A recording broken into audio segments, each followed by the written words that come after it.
بسم اللہ الرحمن الرحیم۔ السلام علیکم، میں ذکی عباس ہوں۔ ناظرین، آج 3 مارچ ہے، پیر کا دن ہے، اور مجھے وہ علامہ اقبال کے اشعار یاد آ رہے ہیں جس میں اقبال نے کہا تھا کہ ہر لحظہ ہے مومن کی نئی شان نئی آن، گفتار میں کردار میں اللہ کی برہان، قہاریو غفاریو قدوسیو جبروت، یہ 4 عناصر ہوں تو بنتا ہے مسلمان۔ لیکن مجھے حیرانی ہے کہ وہ مسلمان جو پوری دنیا کے اوپر رول کر رہے تھے،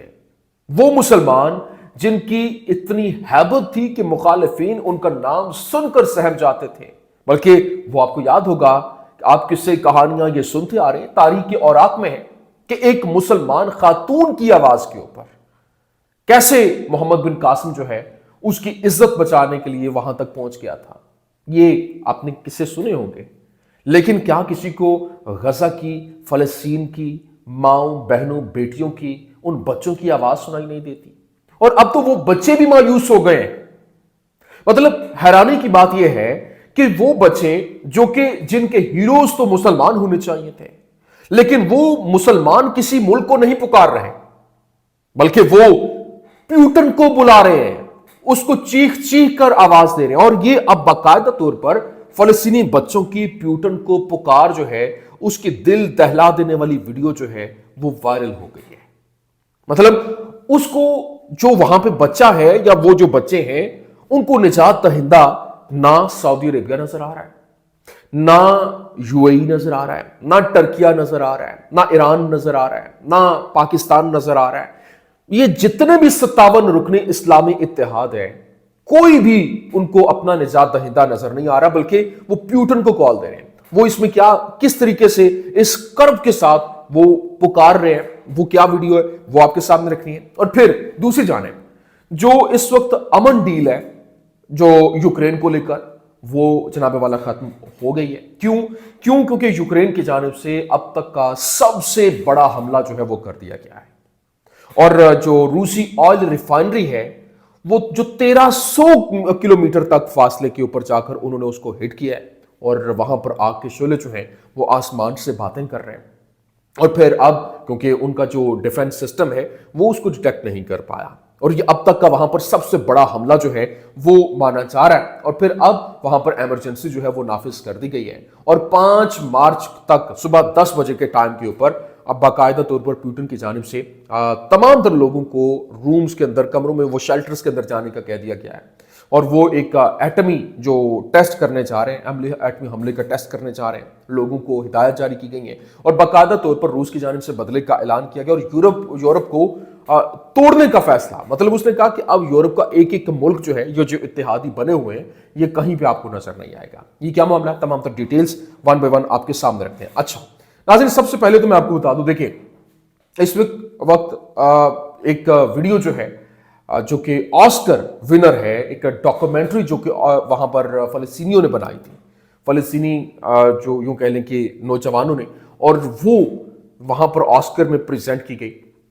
فلم ساز اپنی آسکر جیت کو قبول کرتے ہوئے وہاں پر وہ آسکر میں ایوارڈ ونر ثابت ہوئی ہے۔ وہاں پہ جو ظلم و ستم کیا جا رہا تھا وہ دنیا کے سامنے رکھا گیا، اس کو پورٹرے کیا گیا۔ یہ اس تلخ حقیقت کی عکاسی کرتی ہے جسے ہم کئی دہائیوں سے برداشت کر رہے ہیں اور اب بھی برقرار ہیں۔ جب ہم ناانصافی کو روکنے اور فلسطین کی جو نسلی صفائی کو روکنے کا مطالبہ کرتے ہیں تو اس کے اوپر دنیا خاموش تماشائی بنتی ہے، لیکن یہ جب آسکر کے لیے پیش کیا گیا تو اس کو آسکر ونر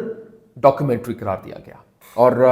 یہ اس کا ٹائٹل جو تھا وہ کوئی دوسری زمین، مطلب انہوں نے کہا کوئی دوسری زمین نہیں، مطلب ہم یہ زمین چھوڑ کر نہیں جائیں گے، اس کے اوپر یہ ڈاکومنٹری بنائی گئی تھی۔ میں نے کہا یہ میں بتا دوں کہ یہاں پر وہ مظلوم جو ہے وہ پس رہے ہیں، لیکن پوری دنیا کے اندر فلسطینی اپنا مقدمہ بھی لڑ رہے ہیں۔ لیکن یہاں پر جو امپورٹنٹ چیز ہے وہ یہ ہے کہ اسرائیلی آباد کاروں اور فوجیوں نے جوزف کے مقبرے پر نابلس اور ویسٹ بینک کے مشرق میں دھاوا بولا، اور اس کے ساتھ جو سابق اسرائیلی اسیر اور سپاہی اغام برجر بھی تھا، جسے تبادلے کے معاہدے کے ایک حصے کے طور پر رہا کیا گیا تھا۔ لیکن ابھی جو ایک خبر سامنے آئی ہے باقاعدہ طور پر، جو وینیسا ویلے ہے اس کی جانب سے یہ کہا گیا کہ when the world held its breath the funeral of سید حسن نصر اللہ، مطلب جب دنیا نے سانس روک لی